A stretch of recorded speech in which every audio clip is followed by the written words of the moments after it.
Hi folks, my perspective here, and in this short video clip I'll be looking at gravity and its practical application. In other words, when we try and apply what we have been taught about gravity, does it work? And if not, why would they lie to us about gravity? You see, in gaining knowledge, we first acquire data and information. We process that information that leads to knowledge and understanding and discernment. When we apply what we learned, this leads to success and us accomplishing our goals. So let's illustrate it with two people. So stick with me and we'll see where this is going. Here's a man on your left. He receives a horse as a gift from his father. Immediately he puts the horse to work for him. He makes money, and his knowledge and understanding of working horses grows. He kills the horse, he studies its muscles, its sinews, and he becomes a wealthy, powerful man through his dealings with horses. And over time his knowledge grows. He develops his own theories on evolution. He studies its bones.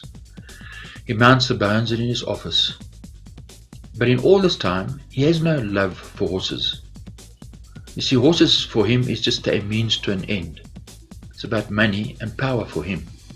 So he writes a set of books about his dealings with horses, because he wants to share his knowledge with you so that you can benefit yourself.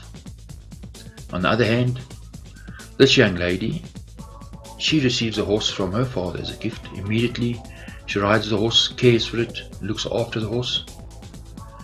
When her mare gives birth, she's up all night and gains hands-on practical experience on how to care for a horse. So her love for horses grows and the horse bonds with her. She takes up art, fascinated with horses, and her knowledge grows. Now she's not content with superficial knowledge on the outside. She looks deep and tries to understand the very nature of horses. She's totally amazed at how horses can be so fearless, powerful. They have a zeal and a love for life. But at the same time, this powerful creature can be amazingly timid and gentle. That a horse can actually show loyal love. A horse can bond with a human being. And she ponders, how is this possible? Where does this come from? So her love for horses grows, her love for her father who gave her the horse grows, and her appreciation for him grows, and she writes a book about her experiences because she wants to share that information with you. So when we look at these two people, they have different goals, they have different perspectives. The man on the left, the horse is a means to an end and it's about money and power for him. The lady on the right, well, it's actually about horses for her. She actually loves horses. She appreciates them and respects them. Now, if we apply these two people in the world, if you wanted to have success with your horse, which person would you go to? Well, that would depend on what your objectives were. So let's have a look at the world around us. You see, we have lots of knowledge. We have books on all sorts of topics and subjects. But what is the practical wisdom in these books? In other words, a farmer, he puts his knowledge to use in a practical way by farming. But generally speaking in the world, we see that the world is in confusion. There's a power struggle.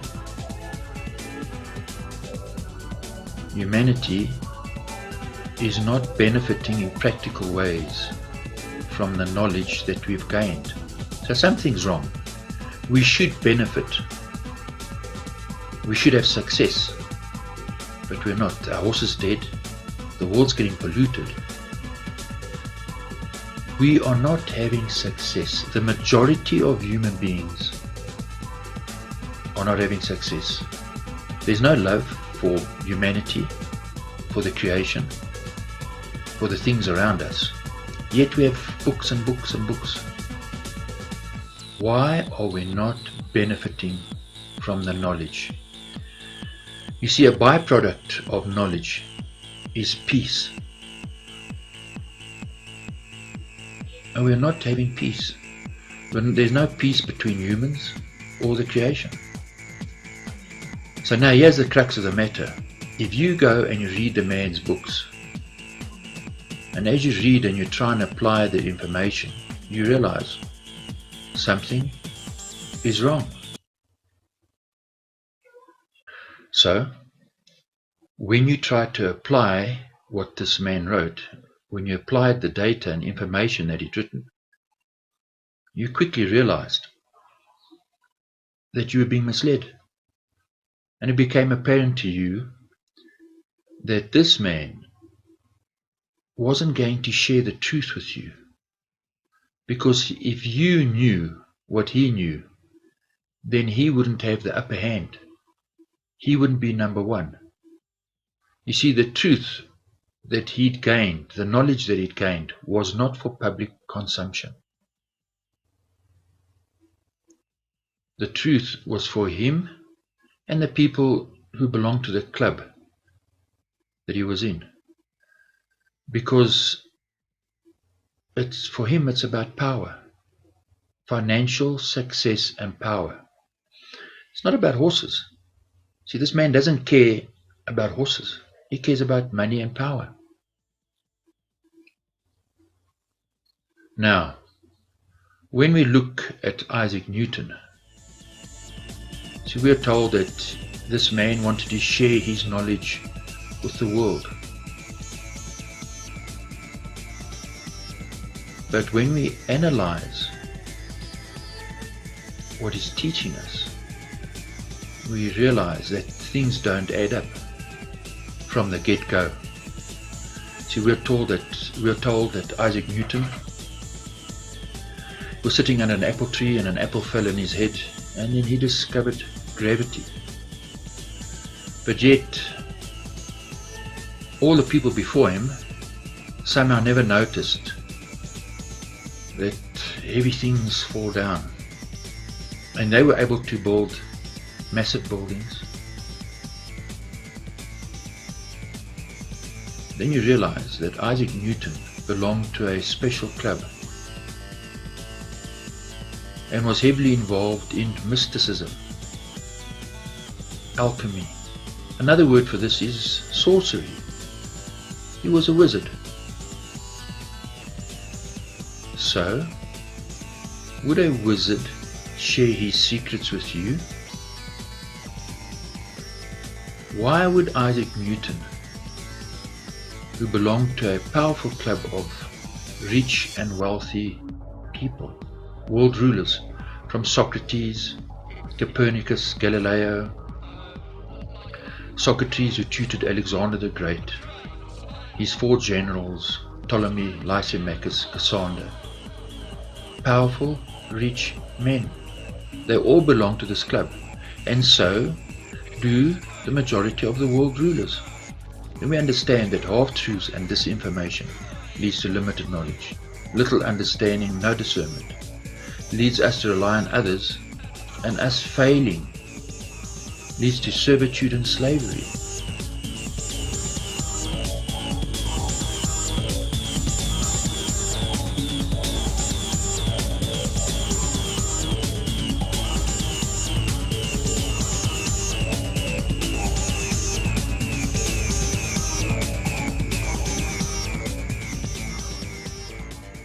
You're a workhorse. You see, they are in that position because they have the knowledge, and the knowledge is not to be shared. The knowledge is not for public consumption. When we look at the world, you see, our horse is dead. We're not benefiting. So something's wrong. Something's horribly wrong. A byproduct of knowledge is peace and security between humans and the natural world. Yet we don't have this. We see a minority are having success and are becoming very wealthy, while the majority of human beings are struggling and are sinking deep in the mire. We are not benefiting from the knowledge we have gained. It's because we're the workhorse.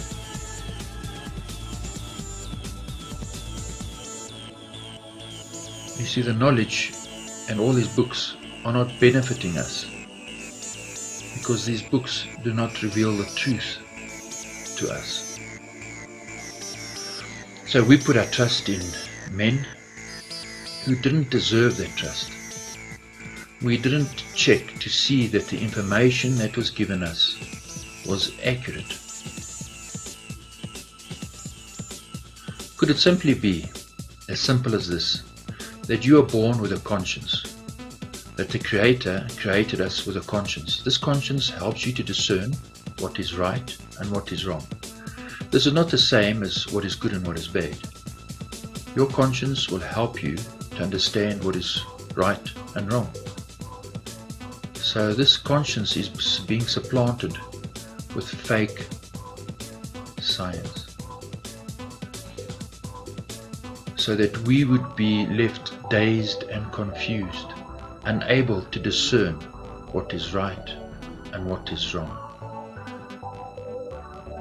So that our whole lives we will be workhorses for those who knew the truth. So, we are told that the earth is a spinning ball. The earth is surrounded by water vapor, gases, and inside the earth there is a molten core, a liquid core, with different layers of solid material, and that this all spins as one perfect body as a result of relativity and gravity. These two go in hand. That gravity bends water, gravity bends clouds, gravity bends gases into a ball, and this ball is spinning at 1,600 kilometers an hour in a vacuum and traveling in space in that vacuum at over 500,000 kilometers. And this ball maintains its same shape. You see, we realize that this is horse manure. This simply is impossible. Our experiences on earth, when we look around us, we get to understand that we don't see this. That this gases, water vapor, water molecules can spin all at the same time as a solid object and spin through space. Yet we take cement, water, sand, stone, rocks, we spin it and we end up with concrete. But the earth been spinning for millions of years and is still in the same shape. The sand and the stone and the water never mixes. Then we get to understand that we are deliberately being misled, that we are being lied to about the world that we live in, and that our experiences in the real world, we must ignore them. If you take a tennis ball, a wet tennis ball, and you throw it and spin it, centripetal force will send the water spinning. But yet on earth, this body of water, air, rock, sand and stone spins as a complete body, defying everything that we see with our eyes. Then we realize that we've been reading the manure manual. You see, because we the workhorses.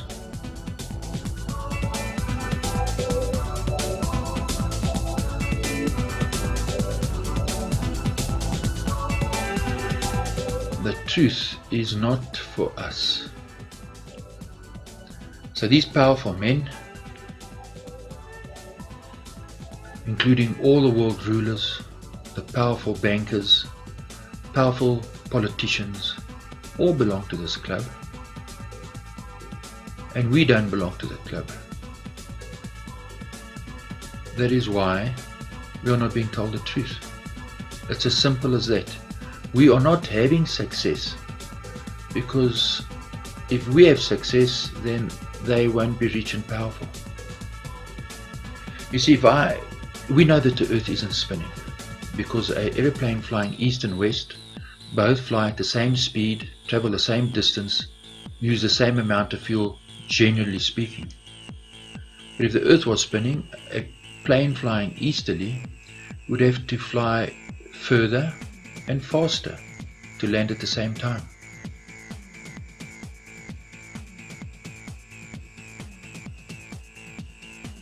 A plane flying westerly would travel slower and at a shorter distance to land at the same time. Yet aeroplanes will fly north, east, south, west, any direction. They travel the same distance at the same time, use the same amount of fuel. So we know that the earth is not spinning.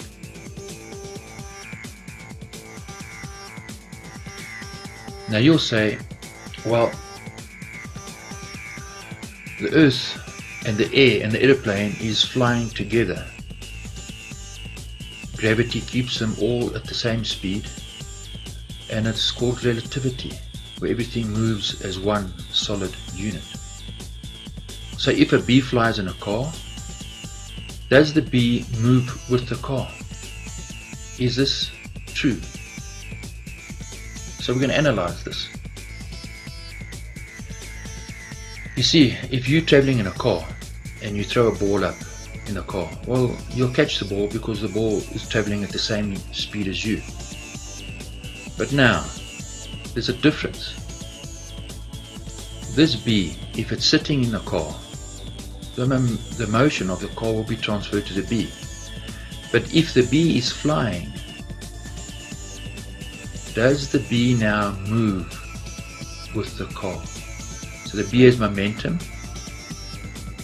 Is the bee, or does the bee still continue to travel at the same speed as the car? So if this car got into a spin and a skid, does the bee now continue to move?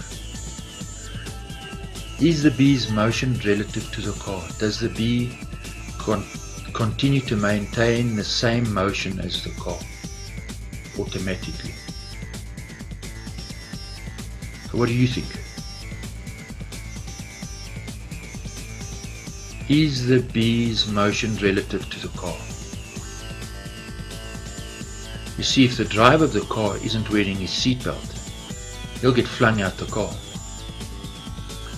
But the bee doesn't have to wear a seatbelt. The bee will just spin and move with the car.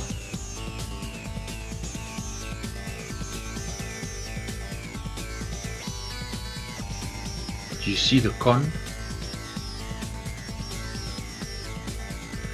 There's a car, there's a butterfly flying at the back and a butterfly flying inside. So as the truck pulls off, the butterfly at the back will be left.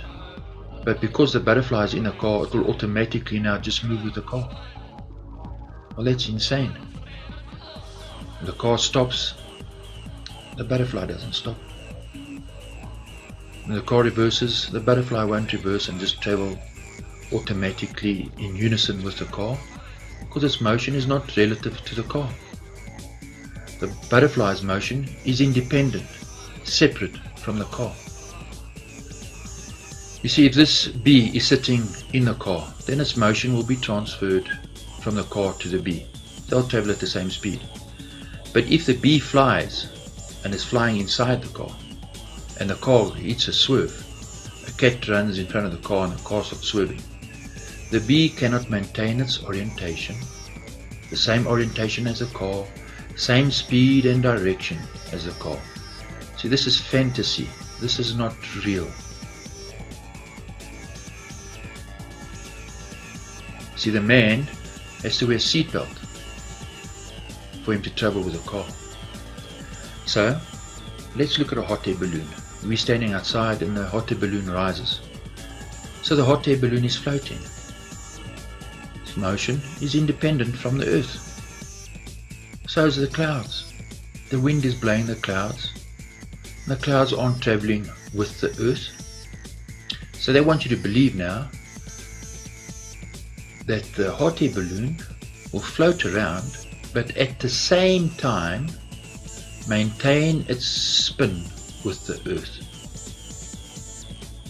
So as the earth spins at 1,600 kilometers an hour, the balloon will float around in the air above the earth, but still keep this speed around the earth, and at the same time keep its speed as the earth moves around the sun.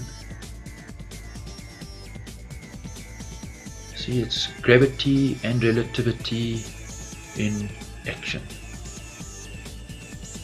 You can see this total garbage, horse manure, not fit for human consumption. This simply does not work. So gravity is supposed to be pulling the car down, the butterfly is flying inside the car. If the car goes over bumps, the bumps and that motion isn't transferred to the butterfly. The butterfly's motion is independent. Same with the bee flying in an aeroplane. If the aeroplane hits turbulence, the bee doesn't continue with an aeroplane. Its motion is separate. You see, everything not tied down ends up on the floor. You are strapped into the plane, that's why you are moving with the plane. What is not strapped in ends up all over the show. And same with the bee. Why would the bee now flying inside the airplane just move with the airplane as it hits turbulence? Because the bee's motion is independent from the airplane. So, sure, the motion, if the bee is sitting inside the plane, like a passenger is strapped down, your motion of the plane is the motion from the plane is transferred to the human and to the bee. But if the bee is flying inside the plane, it's independent. So the same with an aeroplane flying around the earth and a hot air balloon. You see, you cannot be strapped in your seat and be moving independently both at the same time. To illustrate, these people are spinning on a carousel. Now the carousel is sliding down those rails. If these people aren't strapped in, they'll go flying off this carousel.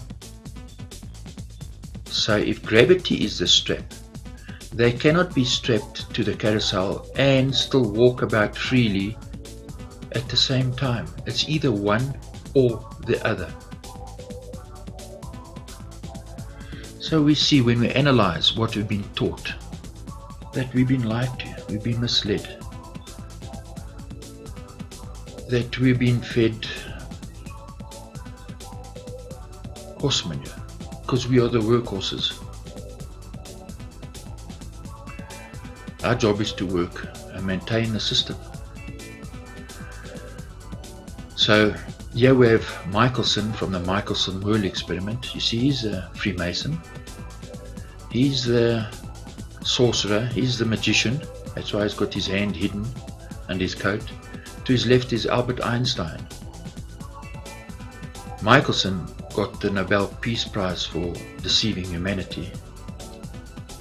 Albert Einstein, well, he got the Jiggity Dance Award for being a puppet, for skipping and bouncing around like an idiot. So we spend all our time looking at Albert Einstein. He's feeding us horse food. He's a puppet. Michelson and the Freemasons are the real manipulators behind the scene. And so all these Freemasons are under the control of the Jesuits and the Vatican. Rome still rules the world. You see, this Jesuit, he's holding up Jesus on a cross. You see, he's saying, we did this. This is under our belt. You see, anyone who contradicts them ends up dead. So this is the end of part 1, and in the next clip we'll be looking at practical examples that show that gravity is a lie, and so is relativity.